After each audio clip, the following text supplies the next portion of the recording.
Ladies and gents, Casual Gaming Dad here. It's been 2 weeks since the release of Diablo 4, and I apologize for the quietness here on the channel, but I've been busy, real busy. And about 70-ish plus hours later, here I am ready to give my thoughts on this very highly anticipated game. And before I get going, I just want to let y'all know that this is a spoiler-free video. Right now what you have in the background is me on the first day playing through the initial parts of the game. This is all stuff that was available on the betas that you played. I'm not going to be talking about story, and I'm not going to be referring to anything specific that happens in that during the campaign and throughout that. So without further ado, I'm gonna get going. And I just want you to know that this is from my perspective, right? As a casual gamer, as someone that has played all previous Diablo titles, who's a big fan of the series. But at the same time, now as a 40-year-old, father and husband of two, or father of two, I should say. I don't have the time that I have right now. So I think if you're more of a casual gamer like I am currently right now, then this review may mean something to you. You may get something out of it. Okay, so let's get started. I promised this would be a good one. I took notes. Again, that's what I said I was committed to doing. I don't normally do that, but I felt it was pertinent and important for this type of review. So I'm going to start off with the campaign. So the campaign, from what I understand, can be done in the 10 to 12 hour range. For me, it took about 40 hours, and that's mainly because I really took my time with the story, many of the side quests, events, sellers, dungeons. I didn't, only in the very beginning in Act 1, since I played it in the beta, did I skip cutscenes and whatnot. I really wanted to take it all in. You only get to play a game for the first time once. And since I expect that I'll be playing through this game for some time, I really just wanted to enjoy it. And I did. I was over the level 50. Not cap, like soft cap of sorts, as in like monsters stop scaling initially until the campaign is done. So I was over that. I was about level 53. And leveling definitely slows down after that point. But nonetheless, overall, I very much enjoyed the story and the lore. The cinematics were particularly outstanding, I felt. Those really stood out. So shout outs to the art team. They did a really good job with that. And overall, the character growth, I really enjoyed that part of the process. And I should say that since release, I've only played my druid. I haven't made other characters. I have tried others as well from the betas, but I haven't played any others. And I'm not planning on playing any others right now. I'm going to keep playing. I'll get more into that later.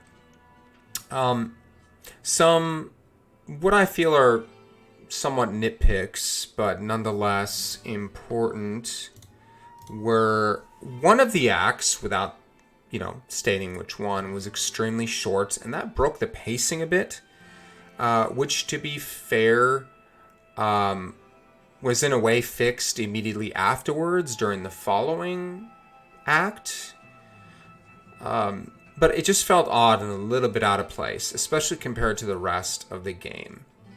So yeah, I just felt like that kind of broke the immersion a little bit for me. It just kind of didn't make sense, but that's kind of a minor nitpick about the campaign. Some people you hear really didn't care for it, didn't like it that much, and I mean, I'm not really sure why. I think for a Diablo campaign and story, it's quite well done. I mean, it really is. We're not expecting, Dragon Age, Mass Effect, God of War, Ragnarok level like story and interest, but it was quite good.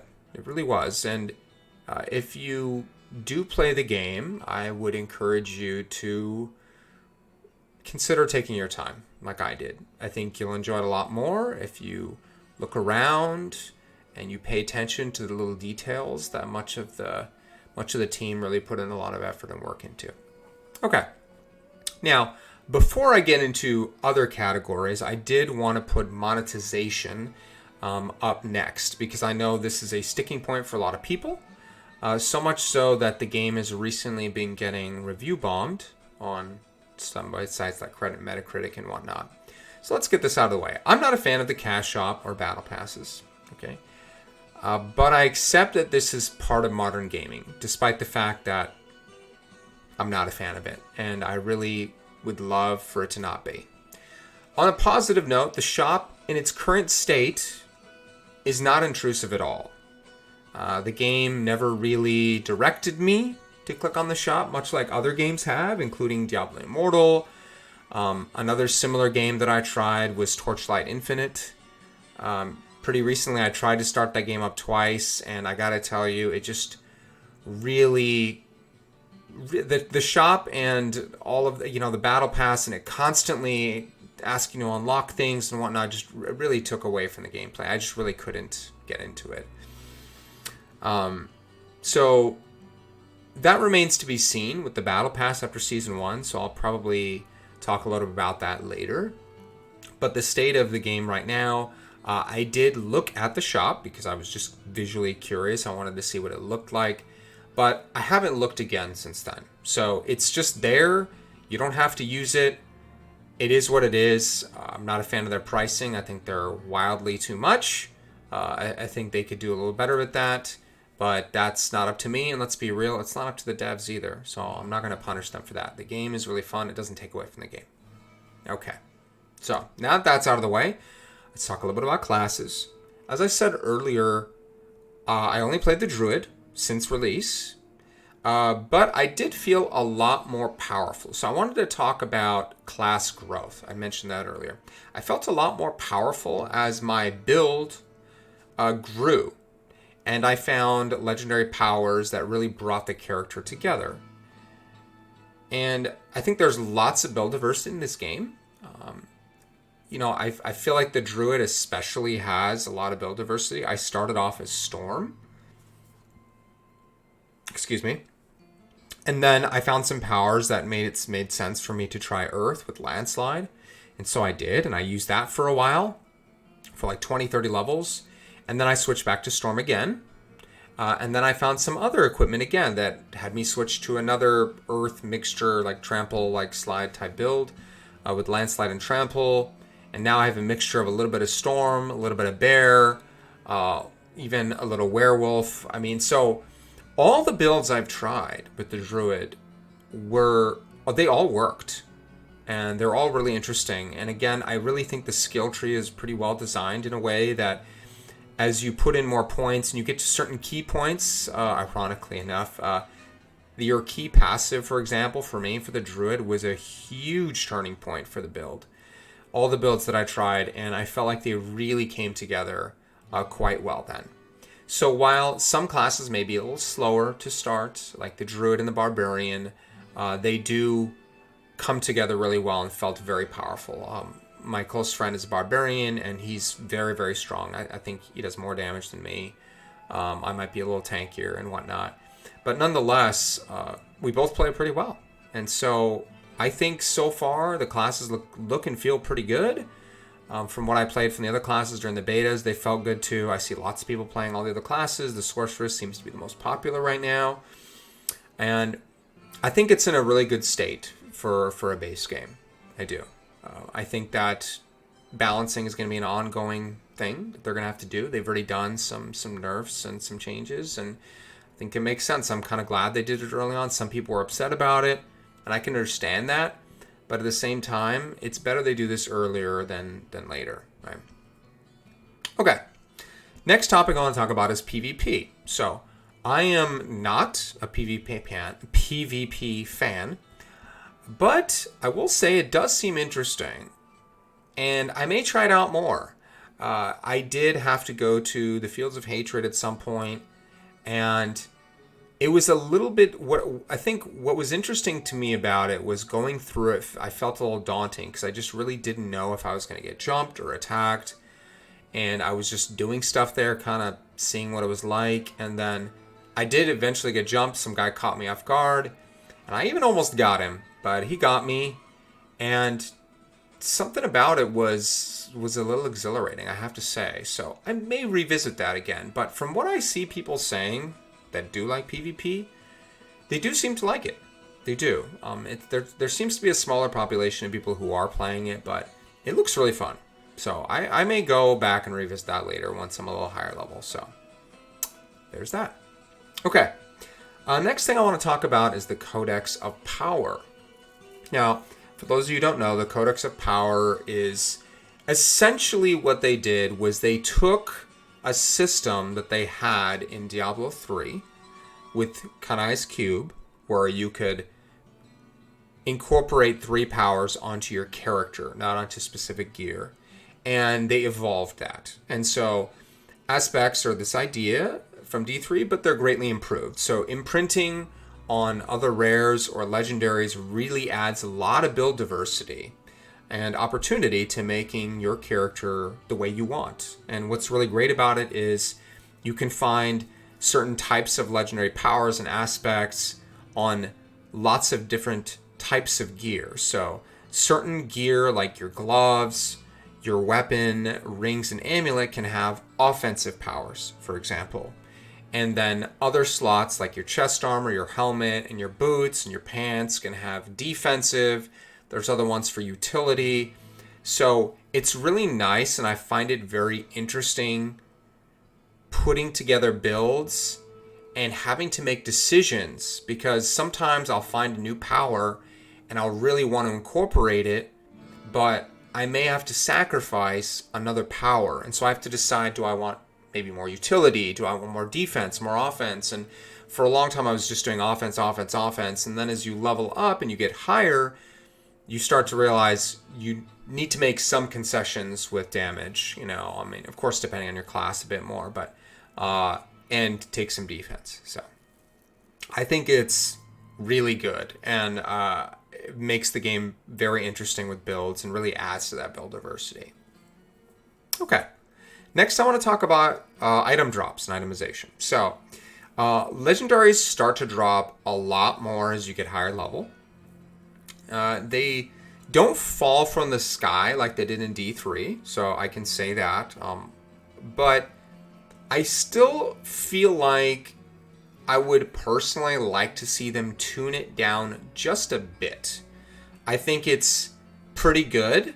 I think it's a good, safe space for them to do it. It feels safe, right? So it's not as bad as D3, but it's not quite like finding, again, D2 is a bit different of a game, but finding uniques in D2, they're definitely a lot more rare, which they feel kind of similar in a way to uniques in this game, actually. But legendaries, I get it.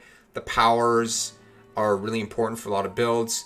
But at the same time, we have the dungeons with the aspects, so I don't feel like it's really needed for them to drop as much as they do. So I'd like to have that tuned down just a bit.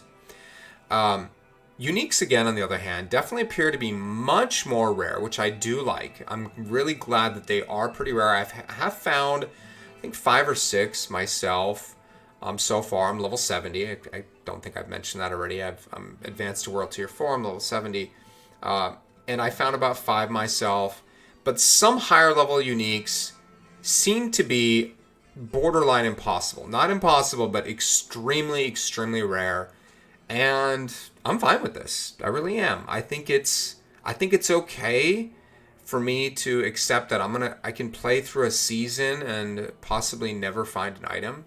Whereas in Diablo 2, I've played the game for thousands and thousands of hours. Really don't know how many. And still haven't found any runes over Sur Rune. So I haven't found Jaw, Bear, Cham, or Zod. And there's several high-level uniques that I haven't found either. So I think it's a bit too much in Diablo 2. I think there's got to be a certain point where something is too rare, and now some people say, well, that's what makes it more exciting. I don't think I should have to sink thousands of hours to find an item. Yes, you can trade. There's open trading in D2, so it's not as important. It's not as a big deal, but I prefer to find things myself. So, yeah, I'm totally fine with the way the itemization is. Like I said, I think if they tune down the legendary drop rate just a tad, I would like it a bit more. But that's just what I think. Okay, let's move on now to respecking.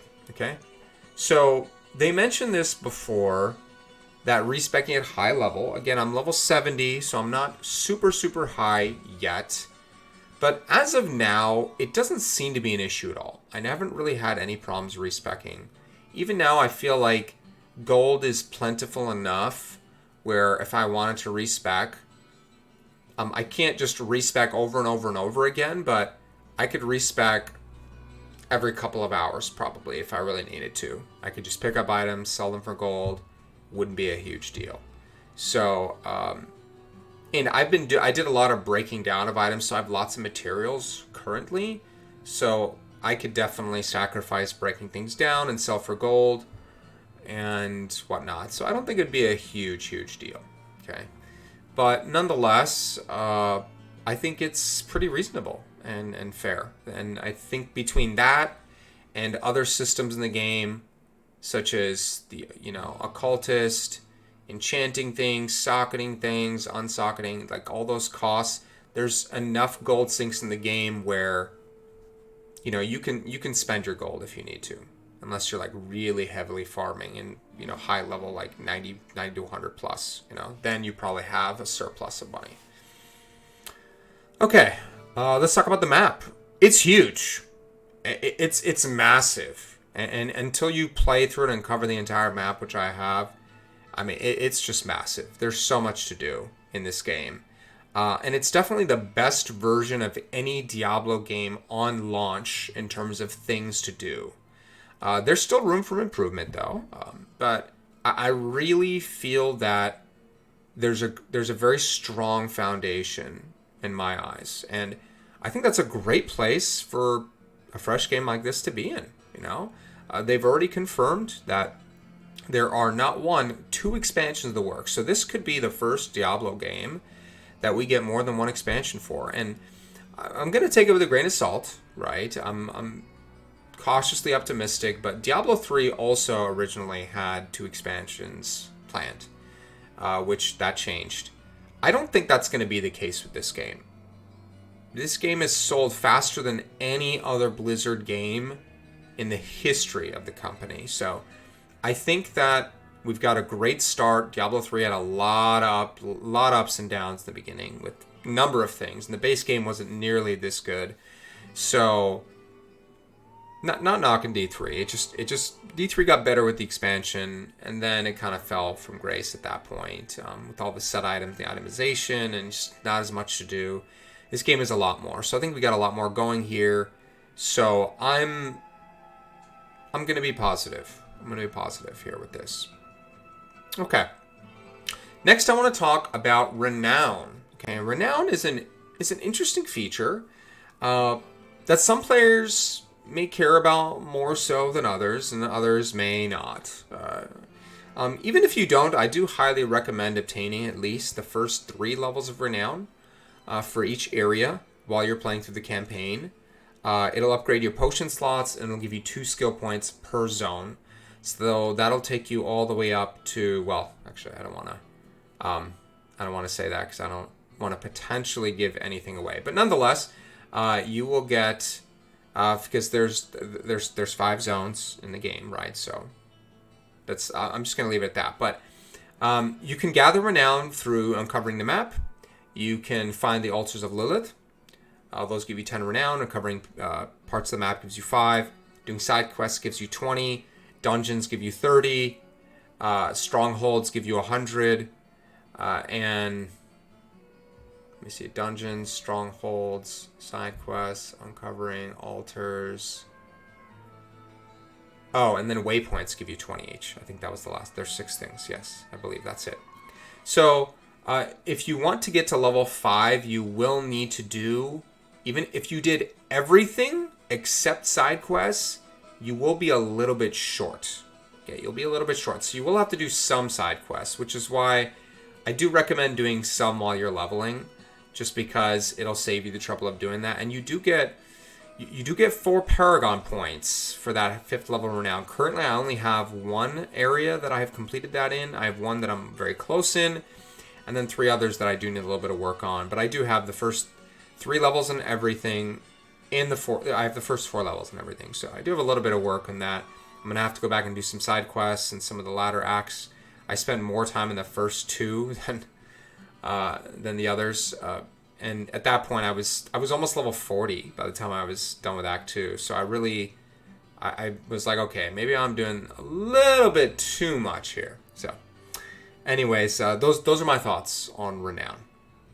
Okay, difficulty. So I want to talk about this, and then the last thing I'll talk about is endgame. So overall, the game gets a lot easier as your build comes together. Even at World Tier 2, I started the game at World Tier 1, which I think is a good recommendation for a lot of new players, starting players. Eventually, though, I did switch to World Tier 2, and I never went back. And again, once my build came together really well, I welcomed the little bit extra of a challenge. But I died maybe only 3 times during my whole playthrough. And I don't think that's because the druid is like super tanky or because of something special I did. I think I felt like many bosses were too easy. Even the end of certain acts, some bosses I would have expected, especially some build up in the story, I felt like some of the bosses would have been a little more difficult. So I think Tier 2's difficulty should be brought up a bit more. And some of the boss mechanics should be tweaked to make it a little bit more challenging, which would subsequently bring up, the latter 2 tiers a bit as well, which I think would be fine. I really do. I think that, yes, you do need to play in World Tier 3 to have access to certain things in the game, as well as World Tier 4, right, eventually. But for a casual player, I don't think so. And if you really don't want the challenge, there's always World Tier 1. So I think 2 should be a little bit more. It really just didn't feel like enough. Once you get, like I said, once the build comes together, you get your key passive. If you use an ultimate, usually by then you have, skills maxed out and you have enough defense and your offense goes up. So, and then for, World Tiers 3 and 4, the Paragon board really takes your, there's so much to go there. And I really love what they did with that, So so I guess I didn't really talk about that very much when I was talking about classes. So let me just touch on that briefly. The Paragon board, I feel, adds a necessary amount of depth and complexity to character builds and diversity, and it gives you some freedom with what you can do. I'm choosing not to follow build guides when it comes to Paragon and kind of just looking at it myself, and I feel that I'm able to have success with that. I'm done with 2 boards. I'm on my 3rd board, and I'm fairly certain I know what my 4th board is going to be. So I think that's really great. You take a game like PoE, and it's just unbelievably overwhelming. There's just no way that I'm going to figure it out on my own, which I know because I tried to, and I did not have success. So I welcome the Paragon board. There could be room for some improvements and whatnot, some iterations, but I think the way it is right now, for the most part, I see success. I see the positive there. And again, it adds some diversity for builds as well. So I apologize for that. I did forget to talk about that. Segueing back to difficulty, one thing I did also want to mention, I do find the evade option really helps and rewards players for using it well. Though, So that may be a factor, right, in maybe some of my concerns about difficulty, but at the same time, I think it's extremely valuable, and I will say that there is a way for you to increase the number of charges of evade you have as the game goes on through gear. And I really welcome that, and I really like it because I personally really value that a lot. It's really helps me save myself, and like I said again, it rewards that skill if you choose to really try more. So I think that is a really, really great. It sounds simple, but I think it's a really, really quality of life addition to the game. I'm loving it. I really am. But yeah, that's really all I have to say about difficulty there. World Tier 3 I feel is a pretty reasonable jump from 2. I think if we can make 2s just a little bit higher and then, scale 3 and 4 accordingly, that it would be pretty good. I was able to do the Capstone Dungeon. Of course, I was already over level 50. Didn't have any problem there for World Tier 3. When I got to World Tier 4, however, my friend and I tried it. I was 61, he was 62, and it was extremely difficult, but not in a really a fun way. It was just more of like a frustrating way. It's not like there was like mechanics that I was having a really hard time dealing with or dodging. It was just the damage was too high. So I mean, granted, you're supposed to be level 70, so I was definitely under leveled. We shouldn't have been able to do it. I think we died over 20 times before we did get it. We got better at the fight and we did beat it, and it was pretty satisfying too. But I think next time I would probably just level up a bit more. I think even like 2 or 3 more levels would have made a pretty big difference, especially in the Paragon board. So that's all I have to say about difficulty. So let's talk about the end game now. Okay, I think for a lot of people this is a really important piece. It's definitely an important piece for me. I want to spend 20 minutes, 30 minutes on it. I could easily do that, even more, because this video is kind of turning out to be pretty long as it is. But nonetheless, I will talk about I'm going to talk about the different things you can do, and then I'll talk about some of my favorites. So in addition to the events and things that I already mentioned, right, there's regular events that you just find throughout the world. There's the little cellars, which I really like the cellars. They're like these super teeny tiny mini dungeons. They're only essentially a couple of rooms in size. And you'll have different quests, things to do in there. Defend people, kill a bunch of monsters. I think once or twice there was a puzzle, But not much, only once or twice, so I'm kind of surprised they don't have more of that. Maybe some people wouldn't care for that because this is more of like a monster killing game, but yeah, I do recall a puzzle, and so there's those. There's what's called Legion events where there's these. You'll get this notification at certain parts of the map, and you have 5 minutes to go show up there, and usually there's anywhere from 10 to 20 people.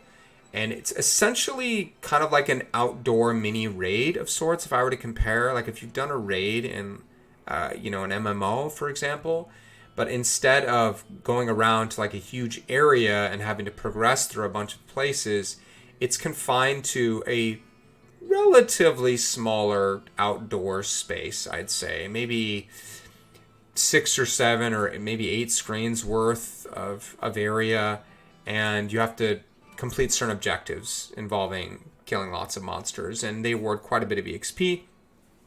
There's also the Tree of Whispers, which you essentially do bounties for. It's kind of it's their take. It's a new take on the bounties from Diablo 3. What I like about them and what's different about them compared to Diablo 3 is in Diablo 3 they were extremely annoying to do. And you had to do them. And what I didn't like about that, you had to do them because you needed crafting mats from them to do certain things in the game that were really important. And So what I like is here is the Tree of Whispers. It's not a requirement. You don't have to do it. Once you complete the campaign, it's kind of part of that process leading up to endgame and afterwards. And once you complete it, you're going to see different events and things on the map that you would normally do that now will award you additional rewards for completing a certain amount of them. So it's this optional thing you can do, and it adds like another layer. Think of it as you play the game and you're playing on the slot machine because you're killing stuff, hoping to get good loot, find things. And the Tree of Whispers is an extra pull on the slot machine. It's for things that you would already be doing. So, yeah, that's kind of, I think that's the best way I can describe it, right? So, I welcome it, and I think it's nice. It's another layer. There's also something called Hell Tides, and Hell Tides are essentially a different take on the terror zones that we have from Diablo 2. And I'm fairly convinced that they implemented the terror zones in D2 and that it was a take on the Hell Tides. I'm not sure what came first, which the chicken or the egg was. Was it the Hell Tides from Diablo 4 that they decided to implement in D2R, or if it was the other way around? They tried it in D2R first, saw how it worked, and evolved that to what we see now in D4. So essentially, the way it goes is there'll be, at certain times, every so often, and there's even a website you can go to that'll tell you when the next Hell Tide, I think it's called like d4helltides.com or something. You just search for that, and it'll tell you when the next one is coming up, when the last one was. And there'll just be a certain section of the map that becomes invaded by the minions of hell, and the environment changes, blood rains from the sky, the creatures will be at your level +2, so they'll always be higher level than you. There'll be lots of bosses, there'll be lots of elites, there'll be these chests around. You can collect cinders from events and from killing monsters, and also finding things, or finding them around. And you use the cinders to open up these chests, and the different chests have different types of items. So a chest will say the gift of helmets, or the gift of jewelry, and it'll say amulets or rings, so you can target a specific slot you're looking for. So I really like that a lot. The XP is really good. There's lots to do in there. It's a limited time, so if you don't use your cinders, you lose them, and that happened to me once. I didn't get to open a chest in time, and it's exciting. It's a lot of fun. I really enjoy it quite a bit. I think it's significantly better than Terror Zones, in Diablo 2 Resurrected, but that's just me. Okay, the other thing I want to talk about are the Nightmare Dungeons. So I did have an opportunity to test Nightmare Dungeons now, a good amount. I really wanted to wait until I had experienced all of these things in the game before I made this video. So the Nightmare Dungeons were the last thing and that I really tried. And so essentially the way it works is you'll have various dungeons throughout the game that at any given time you'll be able to use what's called a Nightmare Sigil, and you'll be able to enter the dungeon when you activate a sigil, and the sigil will give affixes to monsters in the dungeon. But what's interesting about, and the only difference between higher difficulties in the sigils, or the higher the tier you go, is there's going to be more affixes on monsters, more powerful ones, and but in addition to that, there's also a positive affix for the players.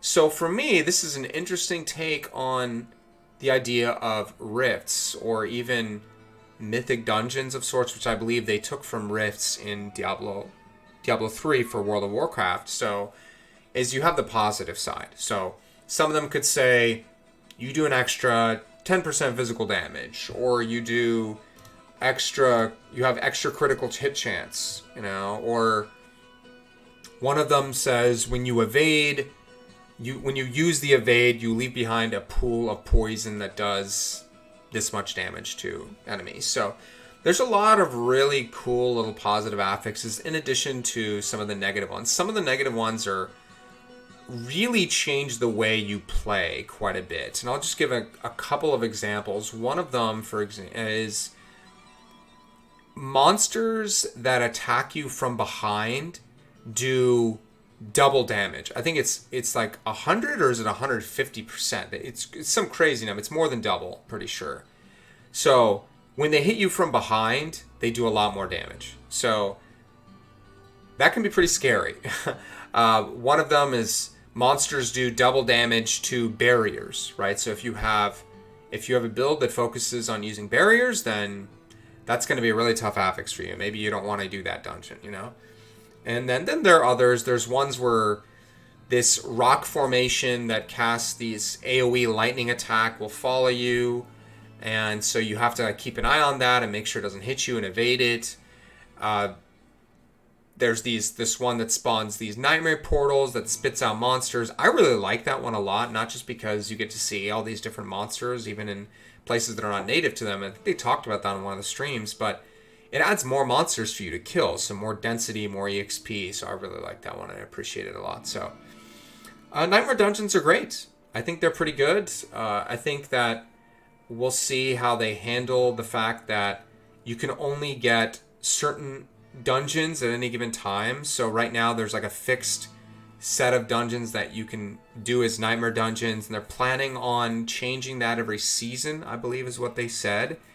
So because there's, I believe, around 150 dungeons, and they said only about 30 can be Nightmare Dungeons at any given time. So they're going to change that, you know, each season. So maybe your favorite dungeon you can't do as a Nightmare right now, you'll be able to.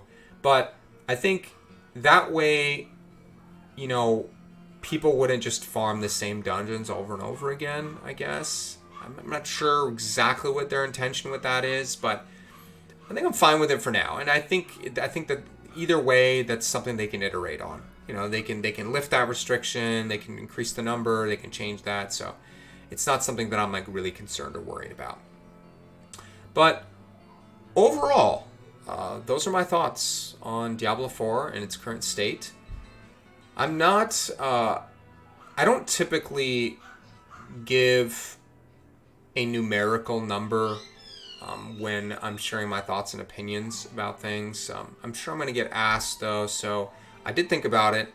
And if I take off my bias glasses for this game, and well, I should say for this franchise, I think the game deserves an 8 out of 10 right now. I think it's a great game. I think it's very solid. It's got a great foundation, great campaign. Monetization is not great, but doesn't intrude on the game in its current state. The classes all felt pretty good. Even the classes that didn't feel great initially feel great to play later. PvP is interesting even for someone like me who's not really into PvP. I like the drops. It's fun. It's still fun to find things, although when you do get into higher world tiers, I will say one more thing about that, you know, once you find the next tier, so if you start finding sacred rares and legendaries, you start to care less about the regular ones, and same goes with Ancestral and World Tier 4, so there's that. But there are uniques, they're really rare, they're hard to find, and that makes it interesting. Respecking is not too difficult to do. I don't think it's a huge issue. The map is enormous, and there's so much to do. I mean, honestly, there's so much to do.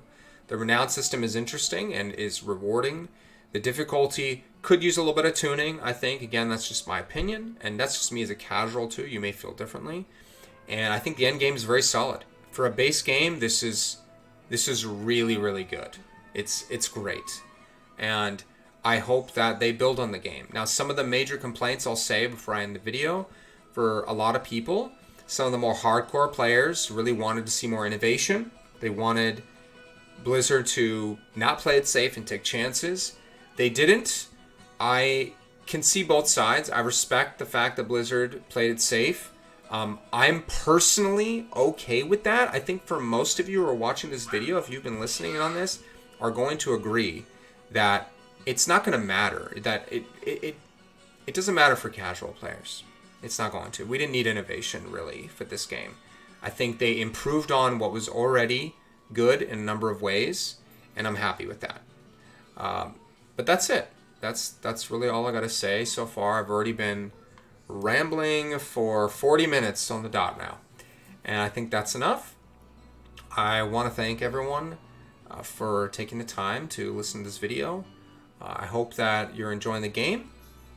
If you find this review helpful, please leave a like, consider subscribing. I don't make content too much, but I do want to try to represent casual gamers. I think there's already so many content creators out there for the hardcore gamers, including, Mr. Llama, we have Rax, we have, Force Gaming. There's a lot of really great content creators out there, but not really enough for casuals. So I hope I can do that for all of you. So thanks so much for your time.